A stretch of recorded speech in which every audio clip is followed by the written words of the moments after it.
Come join Greg and Richard right here on Talking Red.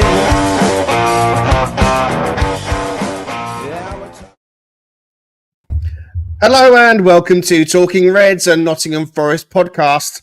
Defeats for the Reds and the pressure is on. I'm your host, Greg Oram, along with my fellow Forest fanatic from across the Atlantic, Richard Spray.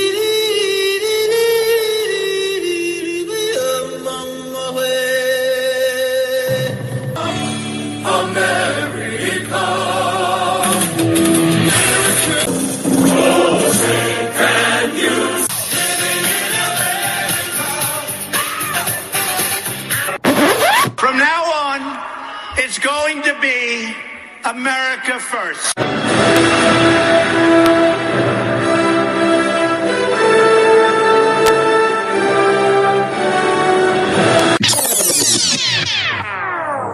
My God, America is imploding.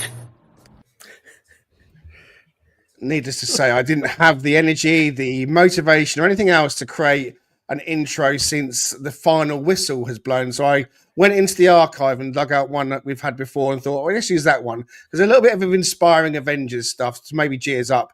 And there was also the comment about America imploding, which felt quite apt given what we've seen this afternoon.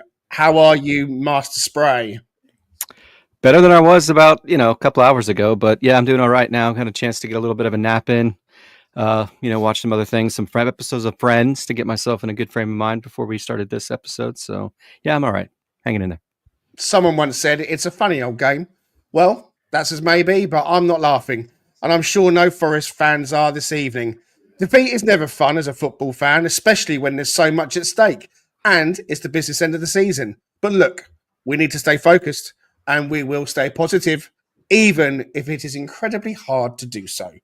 An added time error from Mr Dependable, Murillo, allowed Everton to break and score, and on the balance of play, no one could argue that it wasn't deserved. The proverbial bad day at the office was on show today. To help Richard and I pick it all apart, we have the Statman, Danscape, and Raf, the random force ghost.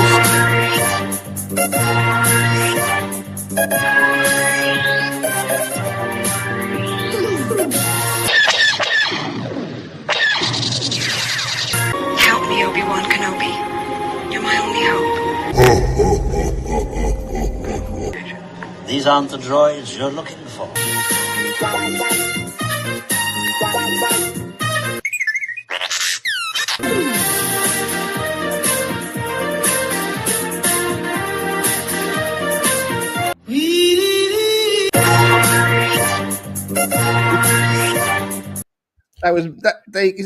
When it's all falling apart, when you know that you're halfway through the intro and then Greg pushes the wrong button and it starts it all off again. You think, okay, you know what, we can't go through it all again. I'm just going to have to cut it and go, you know what, guys, we're having a bad day at the office all around this evening. Danscape, how you doing, buddy? I'm fine. But yeah, I've had better Saturday afternoons at the City Ground than that one, definitely. And Raf, I know you haven't been feeling too well. Thank you for joining us. Are you good? Yeah. I kind of just got the vibes that Matt from Forest Focus was a bit premonition based and just went, do you know what? I'm not getting involved with this after this game. And hospital passed it to us. Yeah, we saw a gap in the market and thought we'll capitalise and see if we can do a post-match review for a change. But yes, I wish we hadn't bothered. Yeah. But look, we're here and we're going to try and stay positive wherever we can because, look, there's still so much to be positive about. Not today, of course, it wasn't our day, but that's football, all right? If you are with us in the comments, please do get involved. Let us know what you think. Drop in some messages and we'll give shout-outs. If you're tuning in later, if you are listening to this, then thank you very much for doing so on Apple or Spotify. We quickly ask you as well about Please liking go and ahead and hit like and subscribe to be sure not to miss any future episodes from Talking Reds. Yes. Liking and subscribing helps us out no end. Before we get started, I want to just quickly say that our thoughts here are with Eddie Howe, the Newcastle manager. We don't know much. All we know is that he was admitted to hospital, I think it was on Friday, with an illness of some kind. And so for him to be admitted, you must imagine that it's, could be quite serious. So our thoughts and our love and best wishes really are with Eddie Howe and Newcastle, and we hope that all is well and he's back on the touchline as soon as possible. Okay, Richard, I suppose I better start with you, my compadre. Just sum up your general thoughts on what you saw today. Yeah, I said in the preview, I thought it was going to be a bit of those, like a boxing match where just getting a lot of body blows in with an occasional haymaker or, uppercut, if you will. But in this case, I think it was just a lot of capitulation, a lot of just odd sort of lack of focus and inability to kind of operate the way that we normally do. And you just saw, I think collectively, normally you see maybe there's a couple of bad performances thrown in there in any given match, but it just felt like as a general whole, we were really off as a team. A couple of good, performances from like Nico Williams I thought Nico Dominguez played well, pretty decently, but for the most part, we just didn't have it. And it was unfortunate because at the most crucial time where thought we had the 3 points in hand, which is probably part of the problem, but we let ourselves kind of lose focus and not get that momentum towards Europe and securing that position. But yeah, I mean, we just felt like we were on the ropes through the majority of the match and didn't seem to find a way out of it. So, I don't envision that being the case going forward. I can't imagine us playing that way from beginning to end as we did, because normally we'll have a bad half and then come back and play better in another half. But in this case, it was just from front to back. It was just poor. I mean, the team comes out and we're all feeling pretty happy to see Chris Wood back in the starting lineup.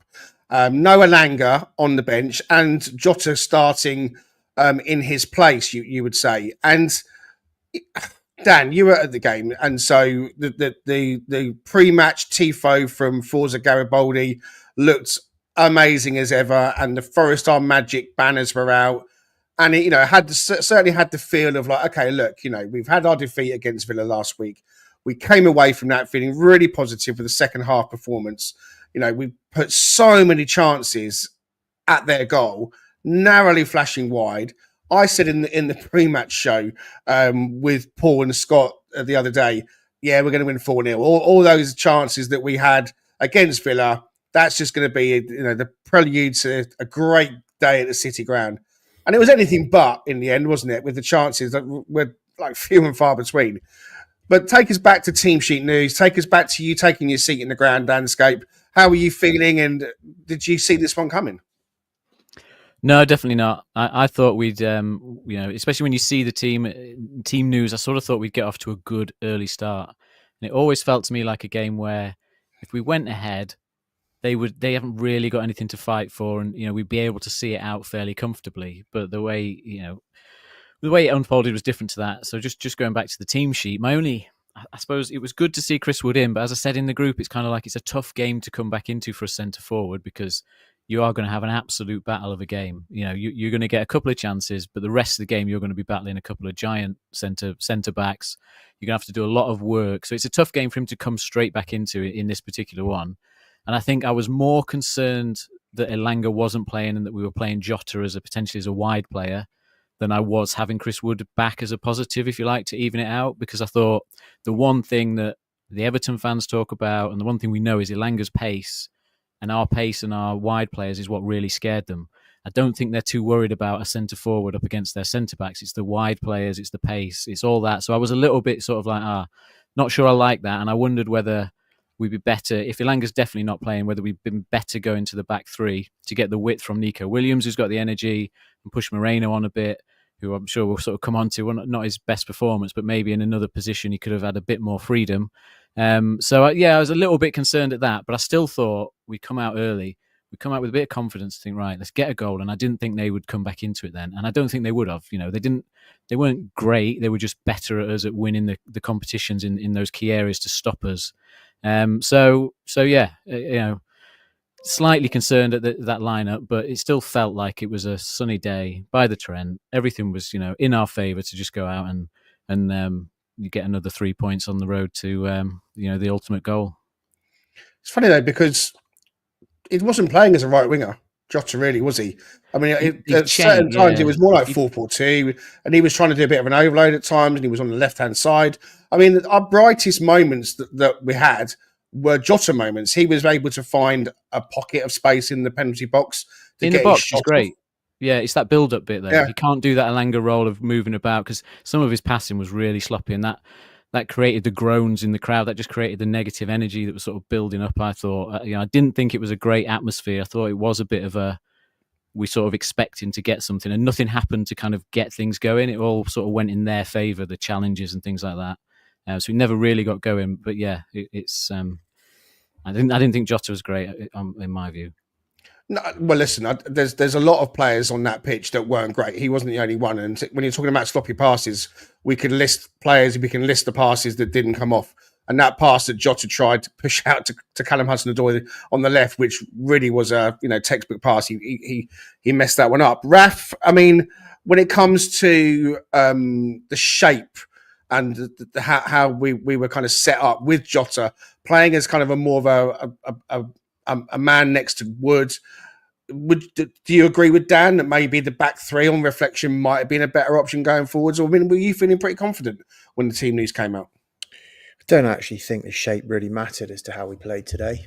It was about the application of the players on the pitch, and it was the endeavour to move around, show for the ball, ensure when you're passing the ball it gets there, and do it quickly.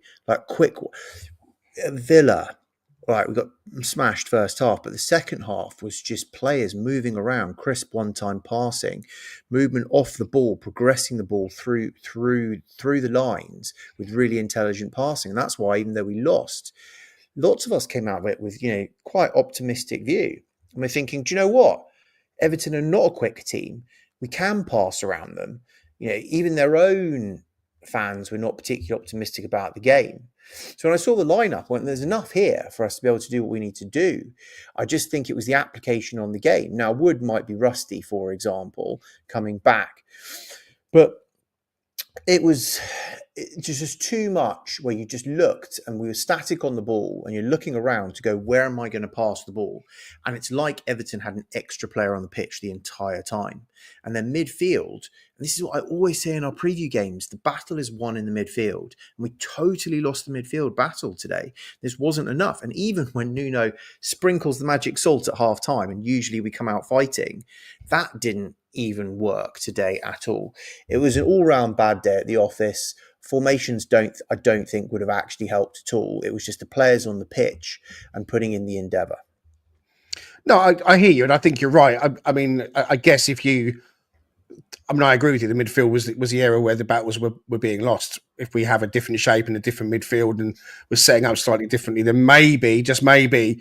But is it contagious then that all of a sudden one pass goes astray, the crowd grumble, it builds up a bit of tension? Because I was wondering, Raf, whether the players were starting to feel the pressure.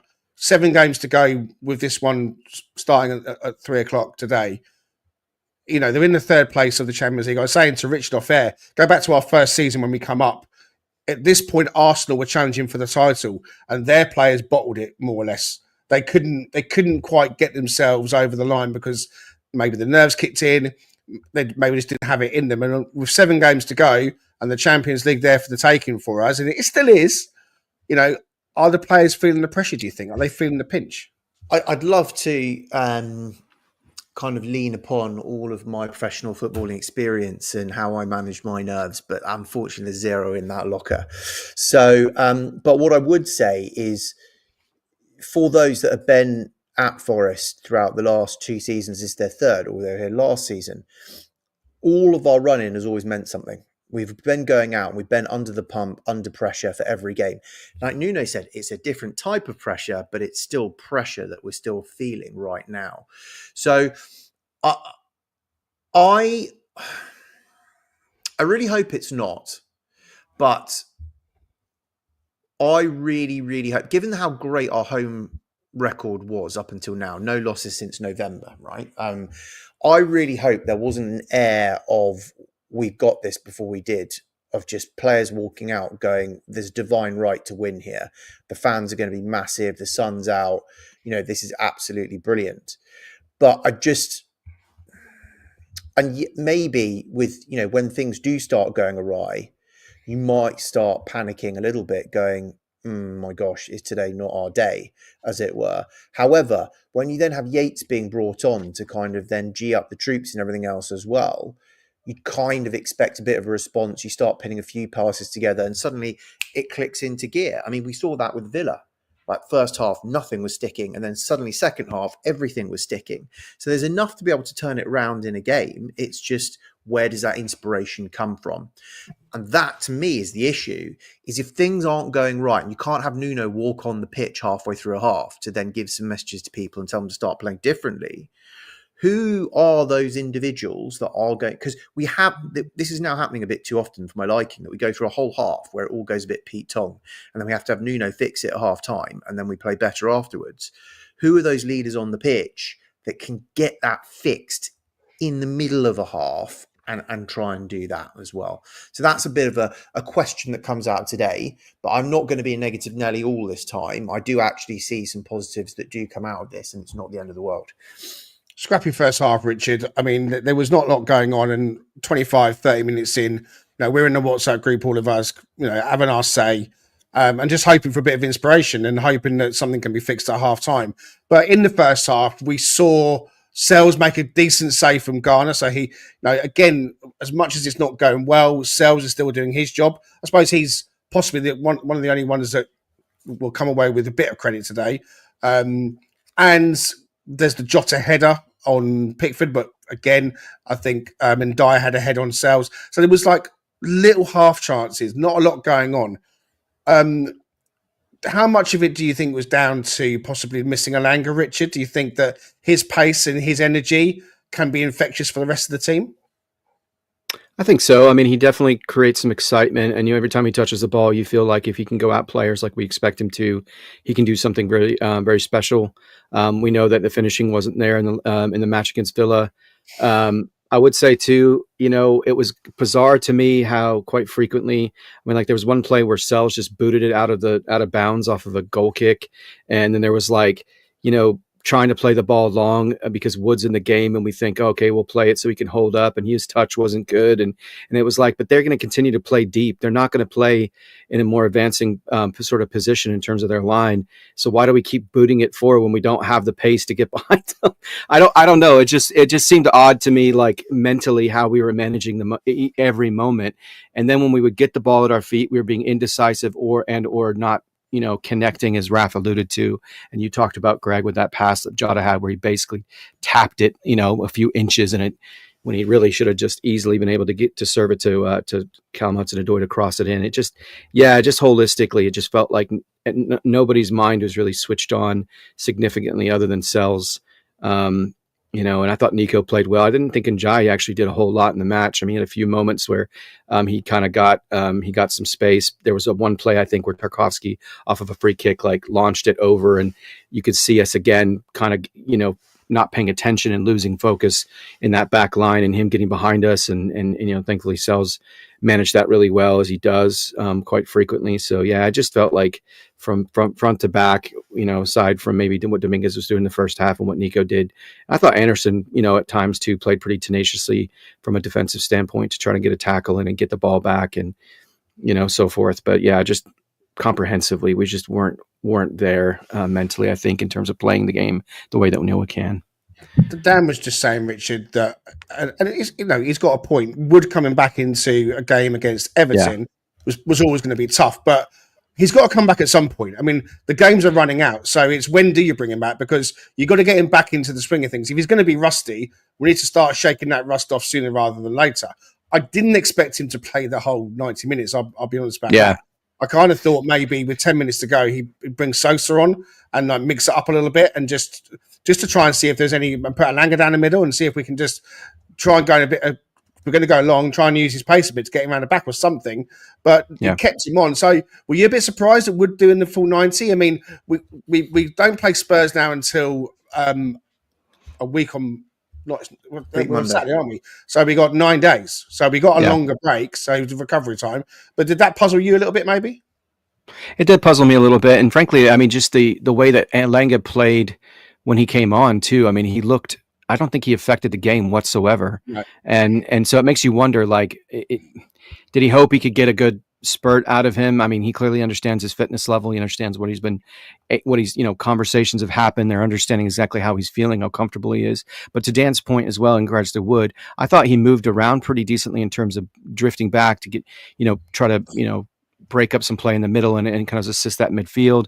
He tried to get in position to maybe get some headers and try to, do something from getting some element of flow of play. But he, as Dan said, it's hard when you've had the kind of injury that he has potentially to want to be physical, to want to try to play that way, because you're going to be concerned about your situation. I would imagine it's going to be lingering in your mind.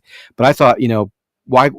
I can't imagine how Sosa feels as well, because if Alanga's truly not completely fit, would it make sense more to bring him on? Because while he may not have the quality, that Alanga has, maybe a 75% Alanga is better than 100% Sosa, but it just seemed as though that he could have probably provided some spark, because he's done that in various matches. He did that against Brighton, scoring an equalizer. So that was a bit of a weird choice, I think, just bringing Alanga in at a time when it didn't seem as though he was going to offer much. But yeah, and I definitely don't. I've firmly in the camp with what Dan has been preaching all season long, that Jota is not a winger in my mind. I just don't think the way that he plays doesn't seem to lend itself to playing in that manner. He doesn't have quite the pace, acceleration, and the tidiness on the ball to play that kind of position. But he does seem to have the ability to occupy short, areas of, pockets of space, and then be able to try to get a finish in. So it was kind of an odd setup at the beginning, and certainly was odd to leave Wood on there for an extended period of time when he hadn't been playing for a number of matches. Yeah, Jota had a moment. I think it was in the first half. He was in the wing position on the right, and he did push it past, I think, Branthwaite, and tried to get past him, and Branthwaite just stepped across, and Jota just wasn't going to happen. His angle, yeah. Yeah. Good evening and good afternoon to Brucey from Texas. How you doing, buddy? Good to have you with us. Graham Hedworth is with us. He says, we played two in midfield and we got overran. Nuno cannot or will not see it. Two in the middle does not work.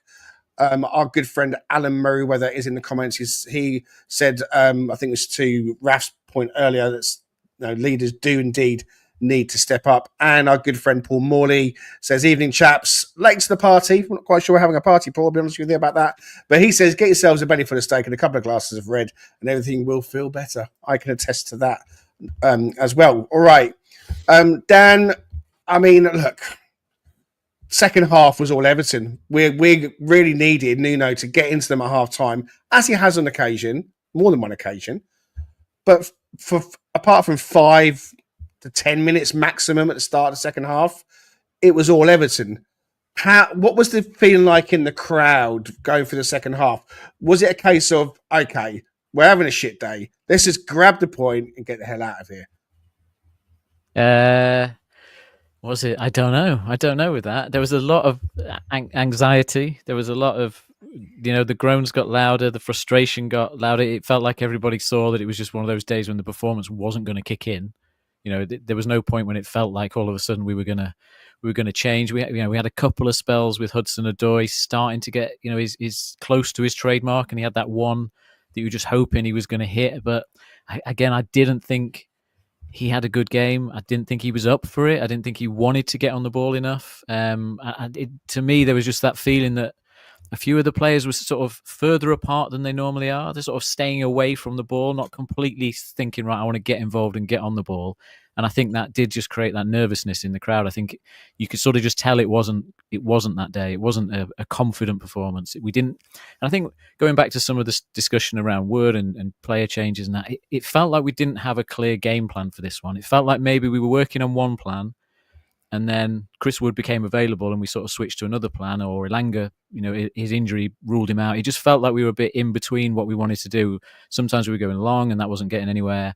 I don't remember Nico Williams really getting into an attacking position at all, which is rare for him, especially on the right, his natural side. Like, we didn't seem to have a way to get around them in any way. Even if you say we lost the midfield, well, let's get the fullbacks involved then, which again is why I'm saying maybe the back three and the wing backs and stuff just would have stretched it in our favour. So there was just lots of things where nothing was clicking. It didn't feel like we were out of control in the game, off the ball, because they weren't creating like really good chances and things like that. They had a couple, they were better than us, but it's just that we had absolutely no idea what to do with the ball. We didn't have our outlet, and when we did find the outlet, it was shots like Hudson-Odoi's, where it was a tame, it wasn't a this is what I'm going to do. Bang! It was like, I'll try this, and it sort of just rolls into Pickford's arms basically, which is rare for him. So it was anxious. It felt like the pressure was on in that ground. To me, it felt like everyone was feeling the pressure because there was nothing going in our favour. Sometimes in those games, yes, the pressure exists, and I think what you do, you just need something to go in your favour, don't you?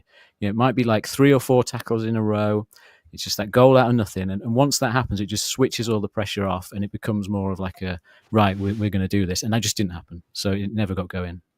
It felt to me all game like a very, very good team of good players that have put in, week out, really good performances, had all been on the piss the night before. And because you get it on a Sunday morning where you've got a really good team and they've all been on the piss the night before. So when it comes to them playing, they're still doing good things. They're still managing to look like, the players that they are, but just at half energy. And the things aren't quite coming off. And the shot that really would normally go in the corner is going at the keeper. And everything just seemed to be just a little bit off due to like low energy, low intensity, and them really struggling to find their rhythm. But with, the second half going the way it was going, Raf, I said to my dad, look, I think they're going to score. He said, it's got 0-0 written all over it, but there was only one team that was going to score in the end. So it came as a result of one of our best players making an uncharacteristic error. Take us through the goal, Raf. Yeah, well, so I didn't actually see them scoring, really, to be honest. But what we really had was 2 teams, right? And I'll come on to Everton very quickly as context, but 2 teams that can manage the other side really well from a defensive perspective, right? From lines that they're managing. So it's both teams just managing each other. Expectations of Everton and where they've been last season, where they are right now, I think are a bit out of whack. Because if we take a look at where Everton are, if you look at where they would be with the table from when Moyes took them over, they actually sit 6th in the table.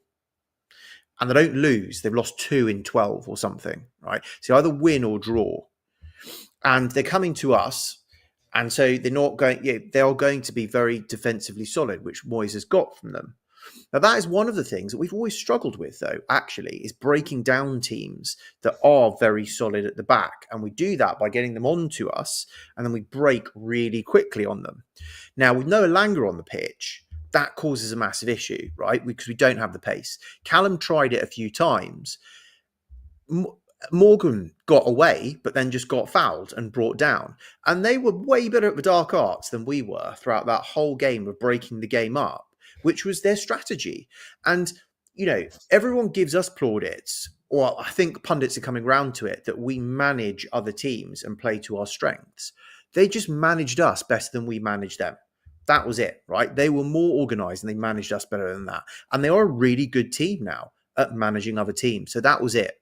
Now, what really drives me mad is that no danger of them scoring a goal. And in that last minute, this is naivety, right? And Murillo is very, very young. But one, lackadaisical on the ball. You don't get the ball. You try and do it. He's probably knackered, which is why his step is one foot off where it should be. But then when he doesn't get it, and your awareness as a defender, although you are knackered, is probably going, this is less than ideal right now. Just rugby tackle the player. There's 1 minute left on the clock. You're by the halfway line. You've got Milenkovic. Oh, no, it wasn't. It was Moreno that was then still behind. So you're not the last man behind. You're not going to get sent off. That's exactly what Everton would have done. Just rugby tackle the person. And then we get a 0 and we go away with a point. But you live and learn completely and utterly. So it was really bad. I don't blame Moreno. He was basically running backwards. The ball was from behind him. He was looking over his shoulder to coordinate that while you're absolutely knackered and try and get your feet in the right place to try and block the shot. I don't actually put it on Moreno.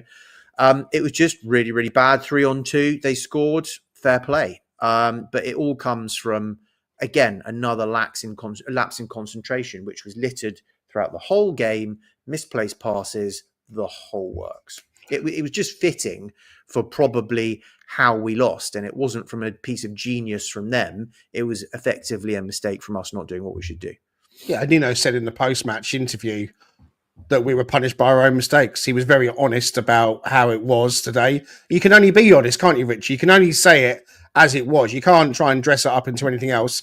Everton came and they did a job on us. I think Raf sums it up pretty well.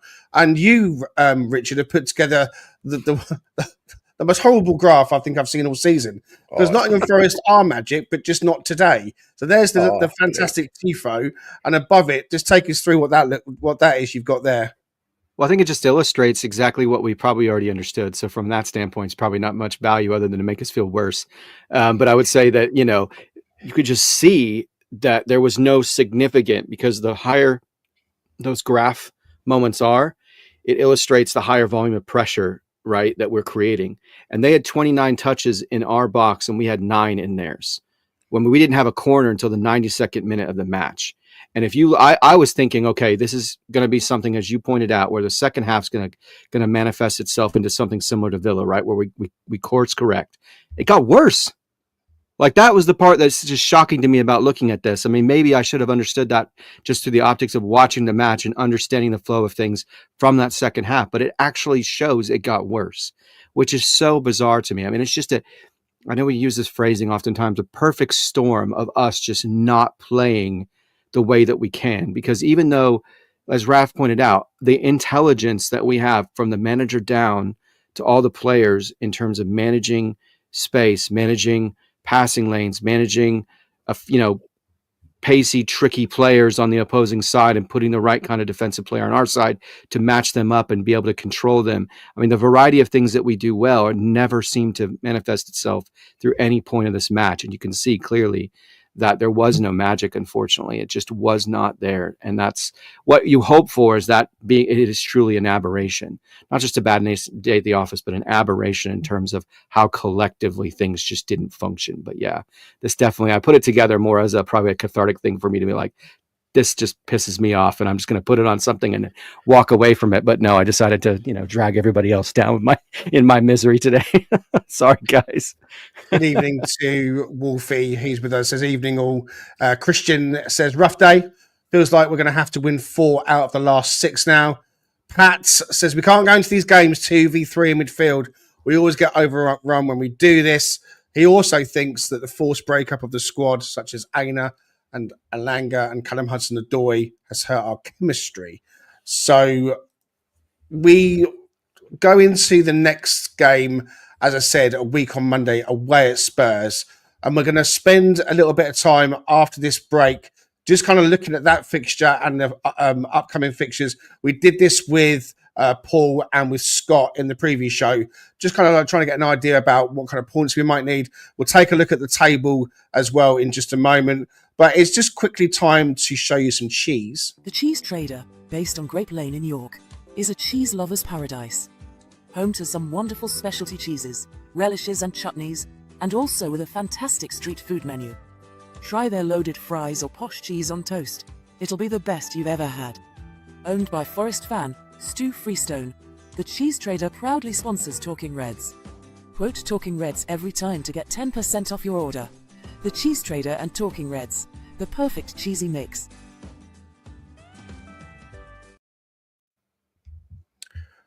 Forest still sit third in the Premier League. The table is on the screen. So Forest on 57 points, 32 games played.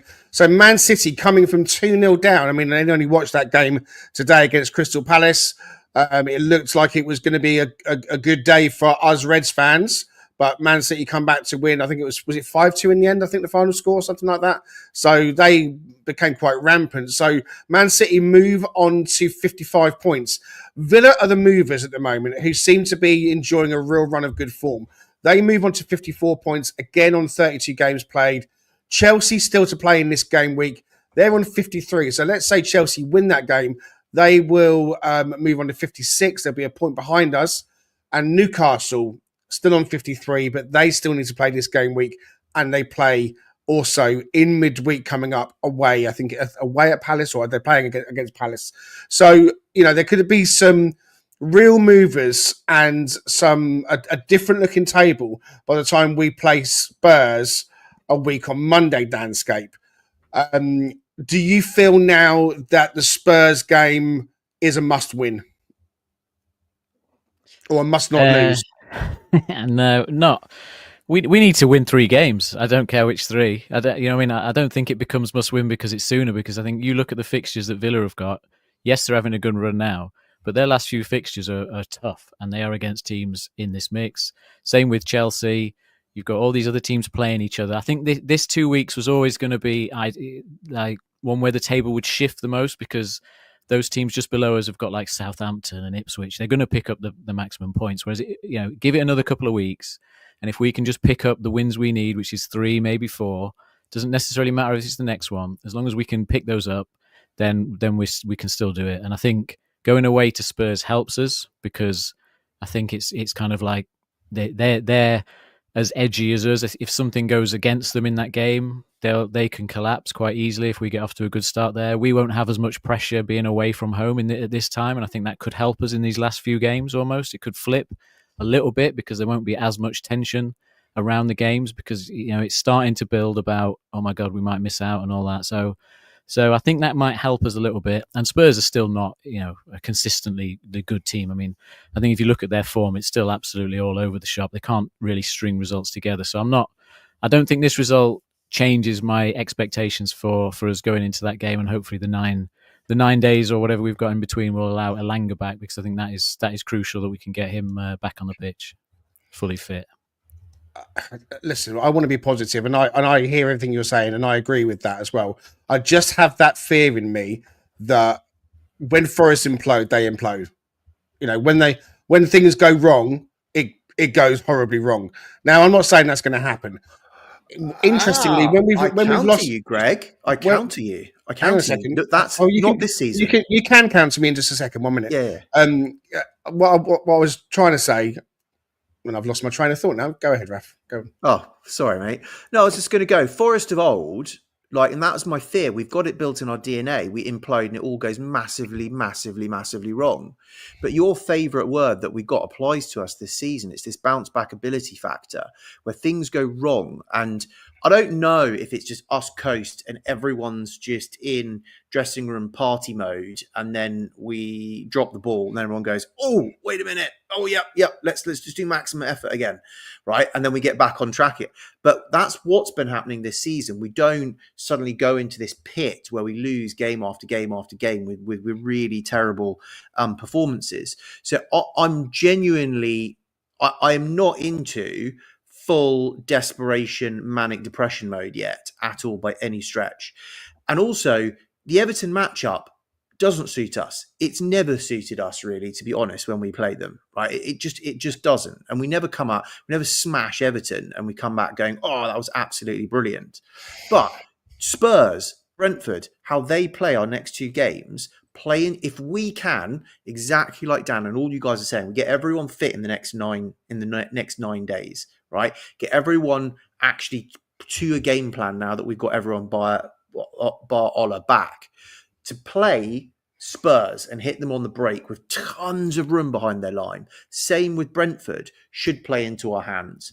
And Dan, I'm not going to take the credit for this, and it's either Paul who's on screen or Dan came up with the mindsets. I came up with, we've got three home games before Chelsea, win all 3, Champions League, done, dusted. And was it you, Dan, that said treat them as pairs of games, and we've got 4 pairs. It was Paul who said that.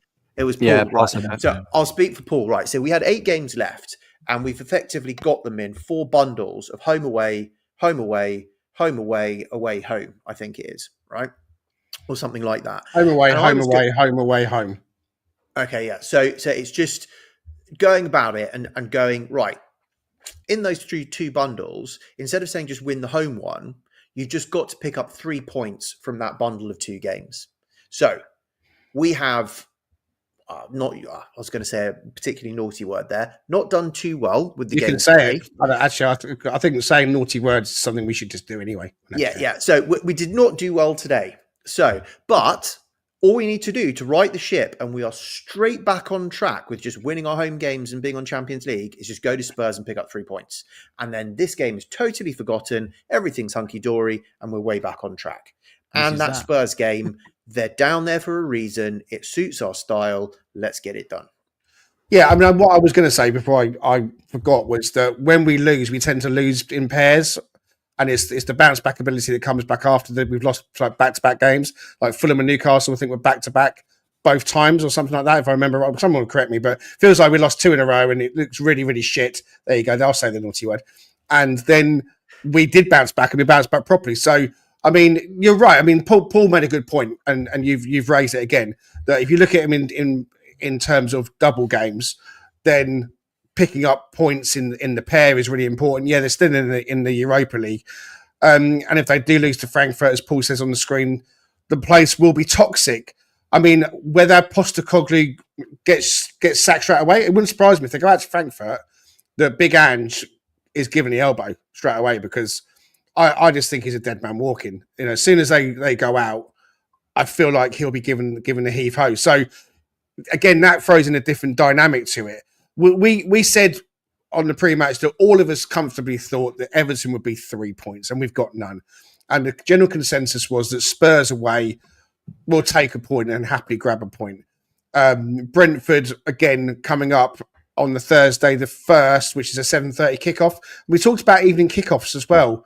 Whether that comes into play, there's no more Saturday games now. That's it, the last one. Does that matter? Should it matter? I don't know. Never having played professionally or even played amateurly and played week in, week out, night games and all the rest of it, have no idea. But it'd be interesting to kind of get your thoughts on that, Richard. Do you think that that could come into play? And let's suggest that, you know, it is Europa League. It's still a fantastic season, isn't it? If it does mean that we end up dropping out of the top 5 and it's Europa, we've got to be grateful. We've got to be so happy, haven't we? Indeed. Yeah. I mean, I know that, you know, when everyone's throwing out those tweets about, and Paul is brilliant about trying to keep everybody positive. And he was saying in our WhatsApp group about the idea, you know, there'd be 16 to 17 teams that would trade places with us in a second right now, considering where we've been. And we have been spoiled. I mean, it's a complete 180 compared to the previous 2 seasons. So, I think it's just hard because we've now got sucked into the idea that the Champions League isn't as much of a dream tracker, even though that's what we call it. And it is still a beautiful title for that wonderful graphic that Dan has. But in reality, it felt like it was becoming less of a dream and more of a reality. And so when you get yourself kind of firmly placed in that sort of from a mindset, headspace standpoint, you definitely do. But as Alan pointed out, let's not turn into the fan base that hasn't acted like, you know, doesn't understand where we've come from in the last few years in terms of what has happened and the miracles we've seen. Because this season is a miracle, regardless of whether we end up in Champions League or not.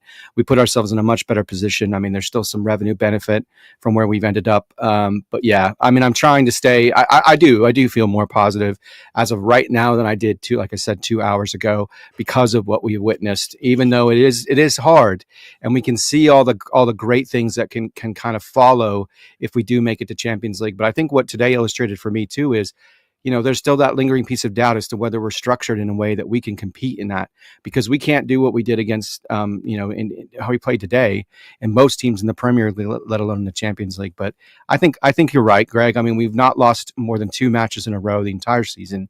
And I do generally believe there's enough leadership, enough commitment, clearly, and devotion to the cause in that dressing room to get it turned around. And that starts with Nuno, and it permeates through the rest of the team, because there are a lot of players on that team, honestly, that you could probably put the armband on, not just, you know, Morgan Gibbs-White and Ryan Yates. And so hopefully Ola comes back. We get that little bit of spark, that little bit of energy that he provides as well, that personality that kind of drives a little bit of what we do in the dressing room and ends up on the pitch as well. And so they'll figure it out. But you're right, we can't lose focus and perspective on what's happened.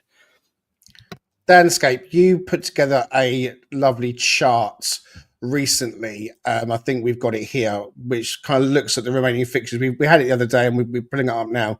So, and Paul was the one that pointed out, and we've all pointed out, the other teams have got to play each other a little bit, still coming up. So now that we are where we are, and we can look at the Man City run-in, which is quite favourable for them, I think. We look at the Villa run-in, they seem to be on a little bit of the charge. We know that Liverpool and Arsenal, I'm going to say they're guaranteed Champions League football. They're not going to drop out.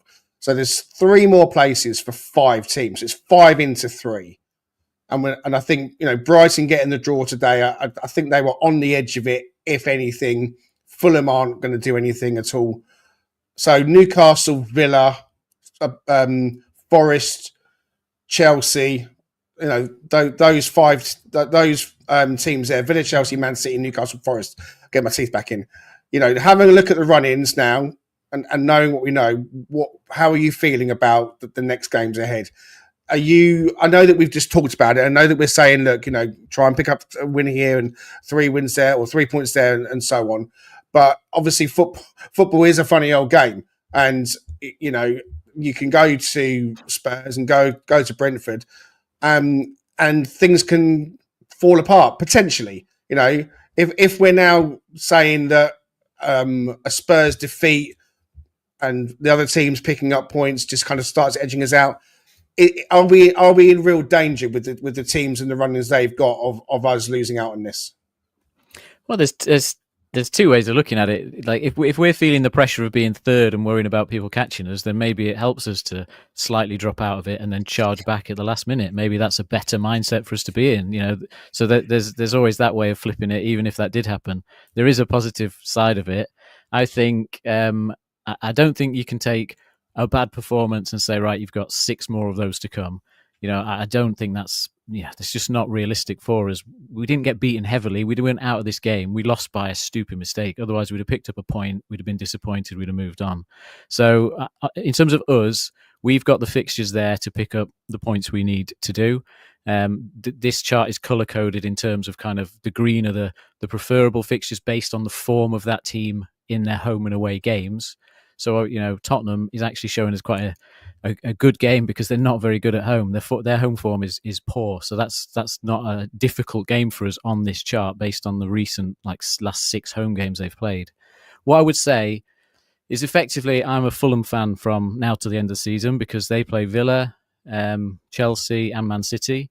So I'm a half Fulham fan now. So Matt Druitt, I'm on your side for a little while.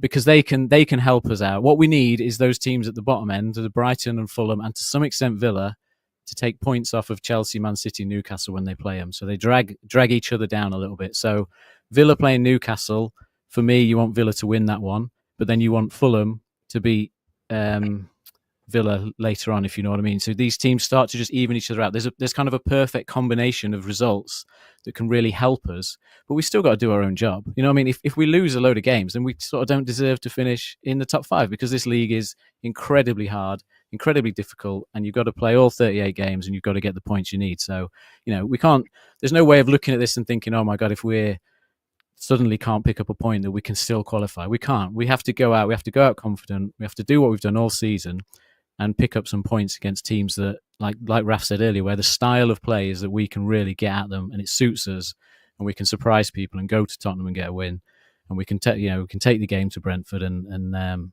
even Palace. Obviously, they've had that slip up today. They're not entirely unbeatable, even though they've been in great form. And obviously, that Leicester home game could be the perfect time to wrap it all up if we can put that streak together. And Raf, Chelsea, who I know you have an eye on because you're local to them as well as Fulham, of course. I mean, they play Ipswich, I think it's tomorrow, isn't it? And then their running looks pretty, I don't want to use the word horrific, but it ain't nice. They're away at Fulham, then they're home to Everton, and we know what Everton can do. Then they got Liverpool and Newcastle, Man United, and we don't know what Man United will turn up. And then they got us last game of the season. So I think on paper, Chelsea got the toughest one there, would you say? So when I look at this, Brighton and Fulham are too far out, even though they've got nice games. They just are. I think. I still think it's the 3 teams that are on the furthest right hand side. So I think it is us, Newcastle, and Man City, and it is us if we can do what we know we can do. Like Dan said, if we don't play the way that we can play and we don't win, we don't deserve to be in, and that's the way it is. But if we do what we can do, we're in. Newcastle and Man City, and the Man City that suddenly turned up after 2 goals got shot pretty quickly at the beginning of this game, is what I feared was going to click into gear at some point. It's basically become the Kevin De Bruyne love-in salute see you off tour for the rest of this season, and he ran that game, and they all played for him, and it was just ridiculous. The crowd was even loud at Man City, like just because of it as well, which was insane. So I think Man City kick into gear, and Newcastle are irresistible at the moment. Like I just don't see them losing in games. It's unbelievable. Newcastle have to play in that block of 4 of Villa, Chelsea, Man City, and Newcastle. Newcastle play the other 3 twice. You've got Villa play the other 3 twice as well, which is absolutely brilliant. So even within that chasing 4, they are going to, just those 4 alone are taking points off of each other, while we just merrily get on our way and just deal with our business. And I really do think that between that Tottenham game, that Brentford game, that Leicester game, that and West Ham, honestly, they're just doing nothing. Chelsea will fall away. A couple of reasons. Their fixtures are a nightmare. They genuinely still don't know what their best 11 is. Cole Palmer can't hit a barn door, right, at the moment whatsoever, and he hasn't for about 10 games. It's not a flash in the pan. He's got inside his own head, and he's missing open goals on a regular basis now. He even got hooked in his European game at half-time when it was 0-0, and the players that came on were the ones that scored the 3 goals, basically, pretty much. And that's not going to help his confidence any either. So their main weapon isn't functioning. And when he doesn't function, Chelsea don't function, basically. So I really don't think Chelsea are that much of a threat either. Well, they'll give it a good go, but they'll be so inconsistent in the run-in. We take care of our stuff, and then just watch with where we finish in the top 5 with Newcastle and Man City, because they could both go on and just basically win all their games pretty much, I would imagine, going in. Okay. I think we will leave it there. I think we've pretty much got an episode out of today by hook or by crook. If you have been with us in the comments and watching along, thank you very much for doing so. Do us a favour. Please do hit like and subscribe. It really helps us out if you could. If you're listening on Apple or Spotify, you can follow us there and subscribe there. You can write a nice review for us there as well. That would be absolutely lovely. Richard and I are back on Thursday, which is the day before Good Friday coming up. We're going to be doing the one with Max Scott. Max Scott is a big Forest fan and a TalkSport journalist and so on. So we're looking forward to welcoming Max onto the podcast. Raf and Danscape, thank you very much for your time this Saturday evening. You're both absolute legends. Richard Spray, I'll give you the final word. You know, I had an interesting moment the other day. I was watching a video with Ryan Yates and Zach Abbott, right? And you think about the two of them and how much all of this clearly means to everybody on the team, but especially to 2 guys like that who've come through the academy. And Zach was on the bench today, and I know he's played for the England under-21s, I believe, as well, and or under-19s. And so it was just one of these amazing moments where you stop for a second and reflect. I am a Nottingham Forest fan, and how blessed am I to be a Nottingham Forest fan and to see that what this club is doing this season, to be a part of this great experience that it is to be a Forest fan. As much trauma and disappointment as we've all endured at certain periods of time, it was a nice moment to just be. I mean, I got emotional genuinely just thinking about it. And of course, I thought about my grandfather and I thought about other things. But it's just a really cool thing to be a part of.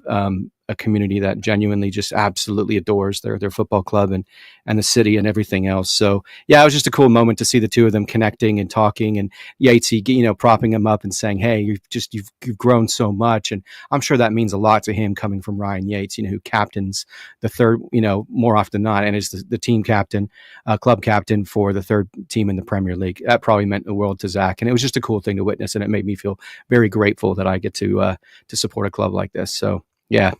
And perfect timing, too, considering what happened the day following that I watched that, which is today, of course. Thank you very much indeed, Richard. It hasn't been our day today. And listen, there haven't been too many of them this season.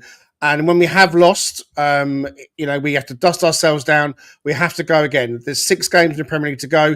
There's an FA Cup semi-final to look forward to as well. That's going to come around rather quickly. If you haven't got your tickets yet, the windows reopen again on Monday. Good luck to all of those that are going to be clamouring for tickets. If you haven't picked up your copy of the Ole Miss Rolling In fanzine that Danscape is holding up in front of the camera, there's an FA Cup or Wembley special, rather, issue number 19. So a big shout out to Dwayne and all the guys that do the Ole Miss Rolling In fanzine. I'm going to be writing something for the final edition. I think it is edition 20, player of the season shouts. We'll do all that kind of stuff as well. But hey, listen, guys, thanks for joining us on Talking Reds.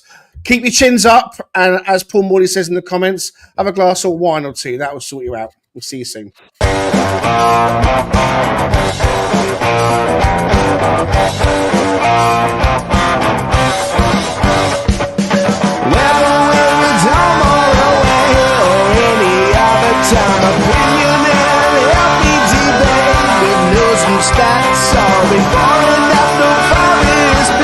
Come join Greg and Richard.